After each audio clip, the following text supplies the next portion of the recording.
Chegou a hora da nossa resenha cultural.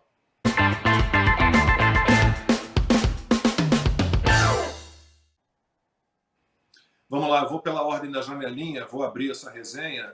Minha indicação é um livro, mais uma vez, este aqui, Maquiavel, Pedagogo. Falamos aí agora um pouquinho do Enem. Vocês viram que a primeira etapa do Enem foi uma vergonha, né? Uma campanha contra o agronegócio, contra o capitalismo, defendendo praticamente uma volta à Idade da Pedra. Esse livro é muito bom, ele se debruça sobre documentos da Unesco, resoluções da Unesco, da Comunidade Europeia, do governo da França, né, e mostra como a inteligência humana está caindo, porque a qualidade do ensino está caindo. Não é mais um ensino, né? É um adestramento para que todos pensem da mesma maneira, né? Um totalitarismo absoluto, completo. Não é mais aquela história de ensino cognitivo, né? de ensinamentos básicos, elementares. Não tem mais avaliação, não tem mais exame, não tem mais mérito, e tudo disfarçado, né? de um trabalho para acabar com preconceitos e discriminação, para melhorar a nossa vida. É um absurdo completo. Então eu recomendo muito esse livro aqui, Maquiavel Pedagogo, do Pascal Bernardin. Ele tem vários livros muito bons sobre questão ambiental também, a gente estava falando, né? Mas esse aí, Maquiavel Pedagogo, eu acho uma leitura básica para a gente entender a queda do ensino no mundo, né? E como eles estão tentando fazer com que todo mundo pense da mesma maneira. Não há mais debate. Aliás, o que a gente tem visto usualmente, não só no ensino fundamental, médio, mas nas universidades também, é uma prova disso, né? Estão destruindo o ensino, querem tirar a família, a religião, as tradições, os valores morais, e querem que o Estado, dessa forma totalitária, ocupe todos os espaços. É um absurdo completo. Então, minha dica, Maquiavel Pedagogo, do Pascal Bernardin, que você encontra na minha livraria digital, tá? livrariadolacombe.com.br. Consta você agora. Bom, sua dica é maravilhosa, Lacombe. Esse livro é importantíssimo para entender ali todo o projeto de usurpar mesmo, né, a educação e substituí-la por essas coisas que a gente vê aí. A minha indicação é esse livro aqui, Woke Antisemitism, do David Bernstein, com o foreword do Natan Sharansky. Natan Sharansky, ele é autor de um livro, The Case for Democracy, que também é muito bom, e ele tem ali uma definição muito boa do que é uma sociedade livre ou não. Ele diz assim, se você consegue ir para o meio da praça pública criticar, falar o que você quiser, criticar o governo, a autoridade, sem sentir medo, você vive numa sociedade livre. Se você tem muito medo de fazer isso, você vive numa sociedade de medo, não livre, né? Fear Society ou Free Society, uma brincadeira com as letras no inglês. E esse livro, Woke Antisemitism, ele é muito interessante, porque olha o subtítulo, né? Como a ideologia progressista, woke, né, prejudica os judeus. Esse livro foi escrito por um judeu de esquerda. O David Bernstein fez campanha para o Clinton, votou no Biden, é um cara de esquerda, é pró-aborto, mas ele está se dando conta, junto com muitos outros, né? E ele pelo menos se deu conta antes do Hamas ter que degolar várias crianças e o mundo ocidental se mostrar pró-Hamas em vez de pró-Israel, ele se deu conta de como essa ideologia progressista era nefasta para os judeus. E com base numa coisa muito simples que eu vou resumir aqui para passar. Toda a ideologia woke é baseada na visão marxista, leninista, de oprimido e opressores. E os judeus nunca vão ser enquadrados nos oprimidos, mesmo que tenha tido um holocausto com 6 milhões de mortes, mesmo que tenha tido 1.500 assassinados com degola de bebês e meninas estupradas. Por quê? Porque quando você olha em volta, o povo judeu, ele na média, ele é mais bem sucedido por questões culturais. Ele tem menos taxa de alcoolismo, de divórcio, ele tem mais taxa de alfabetização, isso vem de muito, muito, muito tempo, né? Então, eles não conseguem colocar o judeu dentro do rol de interseccionalidade de oprimidos. Então, eles colocam o judeu no lado dos opressores, ainda mais porque Israel é apoiado pelos Estados Unidos, o vilão da história. Então, eles sempre vão se colocar contra os judeus e Israel. Isso não precisava ter esperado o Hamas para descobrir. Está aqui e explica muito bem por quê. Então, é uma leitura muito atual e muito importante.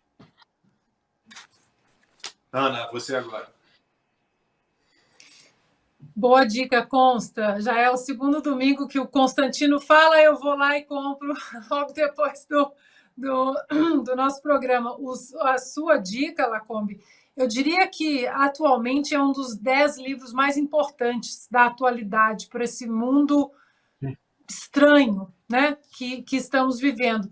E aí pego seu gancho, Lacombe, e por falar em educação, né, como a destruição do Ocidente vem também pela destruição da educação, tá aí estão aí as provas do Enem, né, que não nos deixam mentir.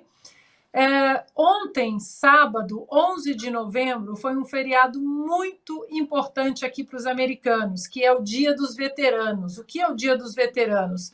É o dia do armistício da Primeira Guerra Mundial, ou seja, a Primeira Guerra Mundial ela acabou oficialmente só em 28 de junho de 1919, né, com o Tratado de Versalhes, mas alguns meses antes, no 11 de novembro, né, na 11ª hora do 11º dia do 11º mês, foi assinado um armistício, né, entre os aliados e a Alemanha, e ali, então, né, o cessar-fogo, a guerra havia acabado. E aí, em 1926, o Congresso americano disse que o 11 de setembro seria o dia para homenagear todos os veteranos. E quem mora aqui nos Estados Unidos sabe como eles são amados, idolatrados. As pessoas simplesmente reverenciam, não importa a idade. Eu confesso, eu até escrevi num post no meu Instagram ontem, que quando eu jogava, defendia o Brasil, eu dava uma torcidinha no nariz, né, contra as americanas. Ai, lá vem mais patriotismo, lá vem a mão no peito, lá vem as cores, e eu não entendo esse amor todo, porque eu sentia o mesmo amor pelo Brasil e não entendia por que das exageradas comemorações, como, por exemplo, o 11 de novembro. Mas o americano é assim porque ele não deixa a história morrer. E é isso que nós precisamos fazer, essa nossa geração, porque esse absurdo que nós estamos vendo em 2023, esse neonazismo, é porque a história da Segunda Guerra Mundial hoje ela é empurrada para debaixo do tapete propositalmente. Então, hoje, um dia depois do Dia dos Veteranos, do 11 de novembro, eu vou indicar um documentário que é os grandes momentos da Segunda Guerra Mundial em cores, porque nós precisamos trazer a história de volta para a nova geração e entender que o mal ele sempre volta, mas que o bem e a coragem na nossa geração, inspirado por esses homens do passado, precisa voltar também para a gente defender o legado deles. Bom, tá aí, é um documentário com muitas imagens da Segunda Guerra Mundial, inspirador, e assistam com a nova geração, com sobrinhos, netos, filhos. Nós precisamos manter a história levada e a coragem dos homens dessas guerras, principalmente da Segunda Guerra, que destruiu o mal em si, ao vivo, né, em cores ali, diante dos olhos deles. Nós precisamos defender esse legado e é através do respeito e proteção da história. Está na Netflix. Eu acho muito lindo, cada vez que eu vou aos Estados Unidos, eu fico vendo aqueles carros com aquelas placas indicando que ali o motorista, o proprietário é um veterano de guerra, claro, não só da Segunda Guerra Mundial, mas de outras guerras das quais os Estados Unidos participou, né, e como eles têm orgulho disso e como são respeitados por isso, né? As pessoas têm um respeito enorme pelos veteranos de guerra nos Estados Unidos. E aqui a gente deixa também, né, Lacombe, o nosso abraço aos nossos veteranos do Brasil, né, os nossos pracinhas que libertaram cidades importantes na Itália. Eles também são lembrados aqui nos Estados Unidos, por incrível que pareça. Todos os veteranos são lembrados, não apenas os americanos. Fica aqui, então, o nosso carinho para os nossos veteranos também, os pracinhas da FEB e todos aqueles que defendem as nossas cores. A todos aqueles que lutaram sempre do lado certo, né? Já falamos sobre isso aqui, sobre ser pacífico e ser pacifista. Infelizmente, eventualmente, é preciso ir à guerra, não tem muito jeito. Piotr, sua dica para a gente encerrar a resenha cultural. Eu vou na onda, sem combinar, inclusive, aqui, Diana. Esse livro aqui, olha, é do Martin Gilbert, é sobre a Segunda Guerra Mundial. A Ana falou sobre história, né? O Constantino também falou sobre história. Aqui é a prova cabal de que esse mundo civilizado e livre que vivemos é resultado desses homens e mulheres que lutaram nesta guerra aqui. Esse livro aqui eu comprei já faz acho que uns 10 anos, acho que se não me engano, ele é descrito, pelo menos naquele momento, pelo New York Times como magistral, e não é nada menos do que isso. Aqui está a descrição, esse livro mostra claramente e dividir o mundo entre o que é a civilização e o que é a barbárie. Se a gente recuperar isso daqui, esta dor que esses homens e mulheres sofreram naquele momento, e eu acho que nenhum de nós é capaz de tentar entender tudo isso, a gente faz um esforço, mas nada deve ser comparado a quem viveu esse momento, e ter essa humildade de entender o esforço de guerra que foi feito naquele momento.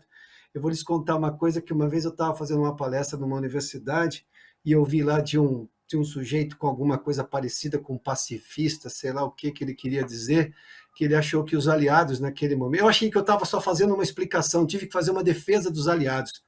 É surreal, eu sei, mas enfim, né?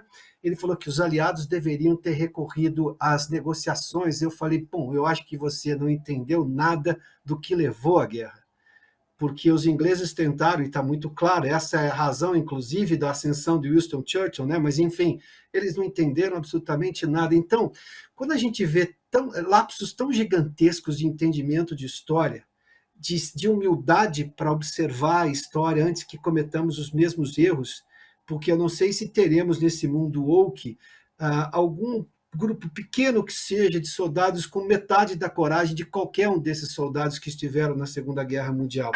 A Ana falou da FEB, da Força Expedicionária Brasileira, que é citada lá no Congresso americano e que, felizmente, no governo Bolsonaro, foi citada também no Congresso brasileiro. Ainda bem, porque aquilo foi um esforço de guerra que os brasileiros hoje não têm noção do que foi o sofrimento daqueles brasileiros que estiveram na Itália.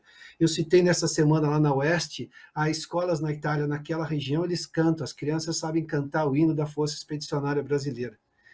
Aqui as crianças provavelmente não sabem o que é a Força Expedicionária Brasileira, dado esse problema da educação que o Consta já fez menção aí, todo esse problema que você mesmo, Lacombe, tem feito menção há tanto tempo, de desvio de finalidade da educação, que é, primeiramente, ensinar o que está na história.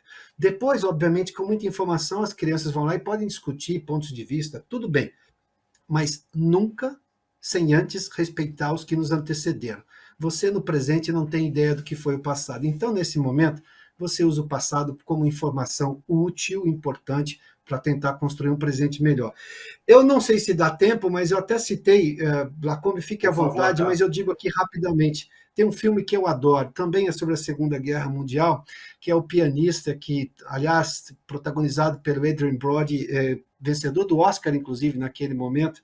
Tem uma cena lá que é das coisas mais lindas, eu não vou contar, obviamente, o filme aqui, mas em que um oficial alemão, que o descobre ali, o Adrien é um polonês judeu que vai se esconder nos escombros da guerra, e ele está passando fome, e ele é descoberto por uma patrulha alemã, esse oficial vai lá e descobre, ele é um pianista, ele vai lá, pede para ele tocar piano, e depois leva no dia seguinte pão, e uma geleia colocada assim num embrulho de papel. É das cenas mais doces daquele filme, o momento mais doce do filme. Este oficial alemão tem muito mais noção de realidade do que está se passando no mundo agora do que essa horda de gente que está fazendo grito pró-Hamas aí pelas cidades do mundo inteiro.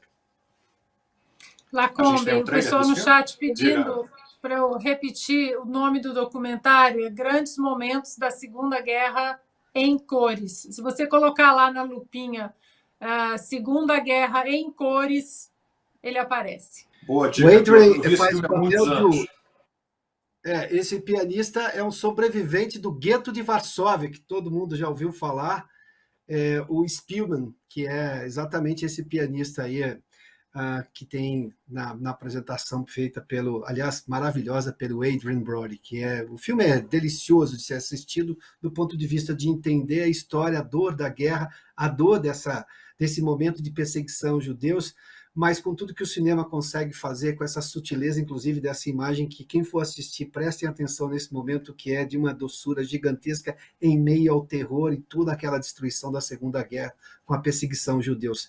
Tudo isso que a gente está vendo agora, digamos, de uma outra forma contada, mas com a mesma gravidade.